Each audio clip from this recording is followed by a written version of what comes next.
En parlant de l'information publique, vous avez parlé de la RTNC. Moi, comme vous hier, nous avons suivi et nous avons été sous le choc de voir que le média public n'a pas donné l'espace qu'il fallait à ce qui se passait à Goma. Nous allons tirer les conséquences qui s'imposent parce que même si le journaliste fonctionne de manière indépendante, mais il est important qu'en de moments comme ceux-ci, que l'on tienne compte de ce contexte. Et sur ces questions, nous serons très fermes dès demain pour que ce qui concerne la survie de nos compatriotes vienne au-dessus de tout. Je l'ai dit lorsque nous présentions nos programmes, nos idées, que la RTNC devra être modernisée. Parce qu'aujourd'hui, informer, ce n'est plus seulement la radio et la télévision. Nous nous informons plus sur les réseaux sociaux, Twitter.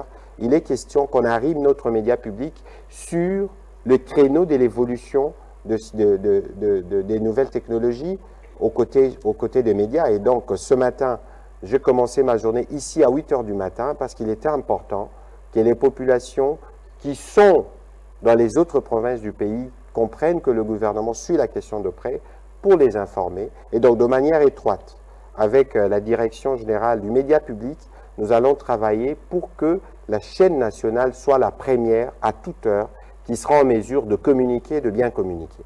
Ici, je m'adresse aussi aux journalistes de la RTNC qui sont professionnels. Il faut que dès demain, que l'on sente qu'ils sont professionnels et qui peuvent faire le travail pour lequel la République se mobilise pour eux.